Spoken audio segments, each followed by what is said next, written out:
جبری گمشدگی کے 2 نئے کیس، قانونی طریقے سے انویسٹیگیشن نہیں ہوئی تو پبلک نہیں کی جا سکتی۔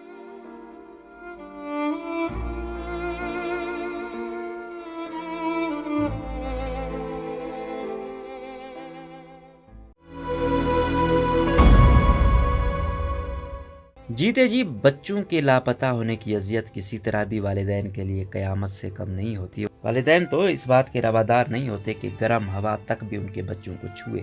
پاکستان کے صوبہ بلوچستان کے ایران سے متصل ضلع کیچ سے تعلق رکھنے والے فیروز بلوچ کو ان کے والدین نے خراب حالات کی وجہ سے صوبہ پنجاب کے شہر راولپنڈی پڑھنے بھیجا تھا۔ 11 مئی کو راولپنڈی کی بارانی یونیورسٹی سے لاپتہ ہو گئے۔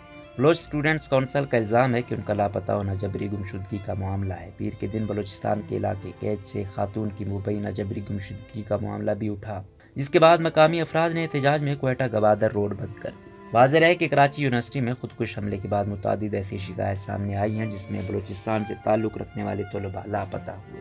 بلوچستان سے لاپتہ افراد کے رشتہ داروں کی تنظیم voice for Baloch missing persons کے چیئرمین نصر اللہ بلوچ کا کہنا ہے کہ کراچی واقعے کے بعد سے اب تک تنظیم کے پاس 8 خواتین اور بچوں سمیت مجموعی طور پر 21 افراد کی جبری گمشدگی کی شکایات درج ہوئی ہیں، جن میں سے 13 طالب علم ہیں۔ ان کے مطابق ان میں سے اب تک 4 افراد کو چھوڑ دیا گیا ہے۔ بی بی سی کے محمد کاظم نے فیروز بلوچ اور کیچ سے لاپتہ خاتون کے معاملے پر سرکاری حکام سے رابطہ کیا تو ایک سیکیورٹی اہلکار نے نام ظاہر نہ کرنے کی شرط پہ بتایا کہ قانون نافذ کرنے والے ادارے صرف چند لوگوں کو امن و امان قائم رکھنے کے لیے گرفتار کرتے ہیں، جن کو تفتیش کے بعد بے قصور ہونے کی صورت میں چھوڑ دیا جاتا ہے۔ فیروز بلوچ کون ہے؟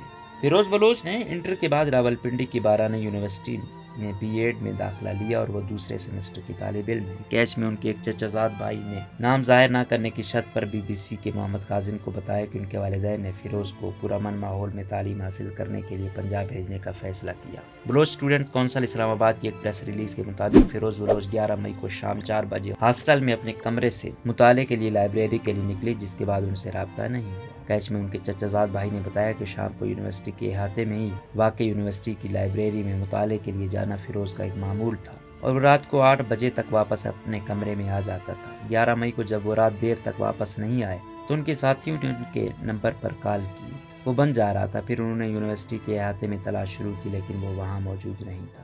فیروز کی والدہ بی بی مہاجان بلوچ نے بی بی سی کو بتایا کہ لاپتہ ہونے سے 2 روز قبل ان کی اپنے بیٹے سے بات ہوئی تھی، لیکن 11 مئی کو پنڈی سے اس کے دوستوں کا فون آیا کہ اس کا فون بند جا رہا ہے۔ ان کے دوستوں نے ہم سے پوچھا کہ فیروز کا آپ لوگوں سے کوئی رابطہ ہوا ہے یا نہیں، جس پر ہم نے بتایا کہ ہمارا 2 روز پہلے ان سے رابطہ ہوا تھا، اس کے بعد ان سے کوئی رابطہ نہیں ہوا۔ میں پہلے سے بلڈ پریشر کی مریضہ تھی، بچے کی گمشدگی کی خبر کے باعث میری طبیعت بگڑ گئی اور مجھے ہسپتال لے جایا گیا۔ ہمارا پورا خاندان ایک اذیت میں مبتلا ہے، معلوم نہیں ہمارا بچہ کہاں ہے اور وہ کس حال میں ہے۔ ہم غریب لوگ ہیں، ہم نے اپنا پیٹ کاٹ کر اپنے بچے کو گھر سے دور صرف تعلیم حاصل کرنے کے لیے پنجاب بھیج دیا تاکہ وہ اچھا پڑھ لکھ کر بڑھاپے میں ہمارا سہارا بنے۔ بی بی مہاجان بلوچ نے حکومت سے اپیل کی ہے کہ ان کے بیٹے کو بازیاب کروایا جائے۔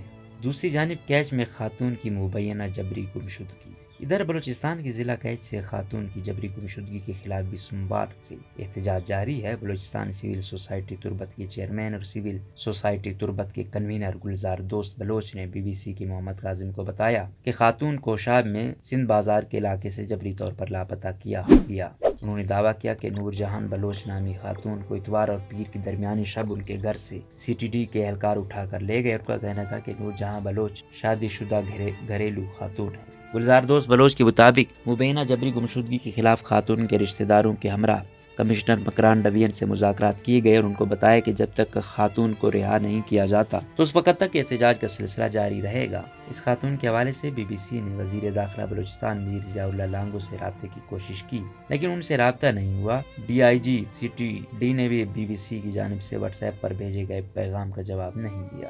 کراچی یونیورسٹی میں خودکش دھماکے کے واقعے کے بعد جبری گمشدگیوں کے واقعات میں اضافہ دیکھا گیا ہے۔ بلوچستان سے لاپتہ افراد کے رشتہ داروں کی تنظیم voice for Baloch missing persons کے چیئرمین نصر اللہ بلوچ نے بی بی سی کو بتایا کہ کراچی یونیورسٹی میں جو واقعہ پیش آیا اس کے بعد سے ان کو مجموعی طور پر 21 فرد کی جبری گمشدگیوں کی شکایتیں موصول ہوئی ہیں۔ انہوں نے دعویٰ کیا کہ ان کے علاوہ 8 خواتین اور بچوں کی جبری گمشدگی کی شکایت موصول ہوئی، تاہم کراچی سے اٹھائے جانے والے 2 افراد کو بعد میں رہا کر دیا گیا۔ رسول اللہ بلوچ کے مطابق کراچی سے اٹھائے جانے والے دوسرے 2 افراد کو ایک دن کے بعد چھوڑ دیا گیا، جن میں سے ایک ڈاکٹر اور دوسرا ایم فل کا طالب علم تھا۔ دوسری جانب بلوچ اسٹوڈنٹ کونسل اسلام آباد ایک پریس ریلیز میں کہا ہے کہ گزشتہ چند روز سے ایسے واقعات میں اضافہ ہو رہا ہے اور اس پالیسی سے طلباء تنگ آ چکے ہیں۔ اس غیر انسانی سلوک نے بلوچ طلباء کو ایک دشوار حالات میں مبتلا کیا ہے، جہاں ماں سوائے ان کے پاس اپنی تعلیمی سرگرمیوں کو خیر بات کہنے کے سوا کوئی آپشن نہیں۔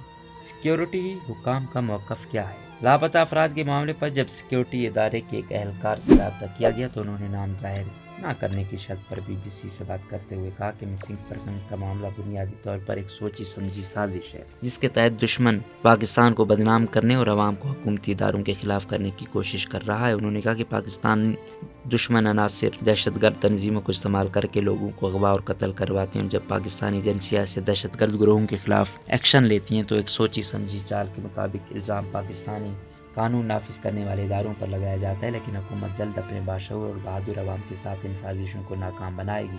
سینئر اہلکار کے مطابق بہت سے لوگ دہشت گرد تنظیموں میں بھی شامل ہو جاتے ہیں اور ان کے گھر والوں کو خبر بھی نہیں ہوتی۔ ان کے بقول PC ہوٹل پر حملہ کرنے والوں میں شامل حمل فتح ایسی ایک مثال ہے۔ انہوں نے مزید کہا کہ حکومت کے قائم کردہ کمیشن کے مطابق مسنگ پرسنز کے 8,381 کیس رپورٹ کیے گئے، جن میں سے 6,163 کیس عدالتی تحقیقات کے بعد ختم کر دیے گئے۔ ان کا کہنا تھا کہ کمیشن روزانہ کی بنیاد پر ان کیسز کی سماعت کرتا ہے اور تحقیقات کے مطابق زیادہ تر افراد کو دہشت گرد تنظیمیں اغوا کر کے قتل کر دیتی ہیں۔ لاپتہ افراد کا معاملہ اور قانون سازی۔ ریٹائرڈ سینئر پولیس افسر عبدالرزاق چیمہ طویل عرصے تک کوئٹہ میں ڈپٹی انسپکٹر جنرل پولیس کے عہدے پر فائز رہے ہیں۔ BBC سے بات کرتے ہوئے ان کا کہنا تھا کہ لاپتہ افراد کا مسئلہ اس وقت تک رہے گا جب تک اسے قانون کے دائرے میں نہیں لایا جائے گا۔ یہ کم ہو سکتا ہے لیکن حل نہیں ہوگا۔ انہوں نے کہا کہ کسی کو بھی شوق نہیں ہوتا ہے کہ وہ کسی کو خواہ مخواہ اٹھائے، اس کی کوئی وجہ ہوتی ہے، لیکن جو وجہ ہے اگر اس کے لیے قانونی طریقے سے انویسٹیگیشن اور انٹیلیجنس کی ہی نہیں گئی تو وہ پبلک نہیں کی جا سکتی۔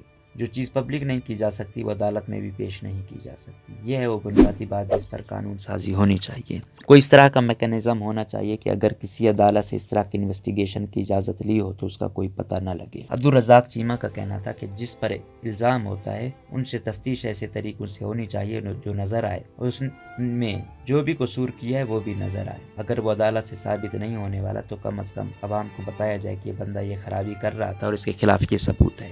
ان کا کہنا تھا کہ ان کے علم میں ایسے کیس بھی ہیں جن میں مبینہ طور پر لاپتہ لوگ کسی کی تحویل میں نہیں تھے لیکن ان کو بھی لاپتہ ظاہر کیا گیا۔ کوئٹہ میں قتل کا ایک بڑا مشہور کیس ہوا تھا۔ 6 افراد کی لاشیں پرانے کاریزوں کے 300 فٹ گہرے کنویں سے نکالی گئی تھیں۔ جب تفتیش ہوئی تو پتہ چلا کہ کوئٹہ کا ایک نوجوان ملوث تھا۔ اس نے کسی سے موٹر سائیکل چھینی ہوئی تھی تو وہ اس سے دوستی لگا کر کنویں کے پاس لے جاتا تھا اور پھر وہ اس کو دھکا دے کر گرا دیتا تھا۔ 300 فٹ گہرے کنویں میں اگر کسی کو نیچے پھینک دیا جائے تو وہ کہاں سے واپس نکل سکتا ہے؟ انہوں نے بتایا کہ شک کی بنیاد پر واردات کرنے والے نوجوان کو پکڑا گیا تو اس نے جرم کا اعتراف کیا۔ پھر کسی ماہر شخص کو مستونگ سے ان لوگوں کو نکالنے کے لیے لایا گیا تو انہوں نے جس پہلے شخص کی لاش نکالی تو وہ یہاں لاپتہ شخص کے طور پر رجسٹر تھا۔ ان کا کہنا تھا یہ ایشو بالکل ہے، لیکن بسا اوقات کوئی بندہ کسی حادثے کا یا اس طرح کرائم کا شکار ہوا اور لوگوں کو پتہ نہیں چلا تو لوگ اس کو لاپتہ والے معاملے کی طرف لے جاتے ہیں۔ روزنامہ قدرت کی ویڈیو دیکھنے کے لیے ابھی YouTube چینل پر سبسکرائب کریں اور بیل آئیکن پر بھی کلک کریں۔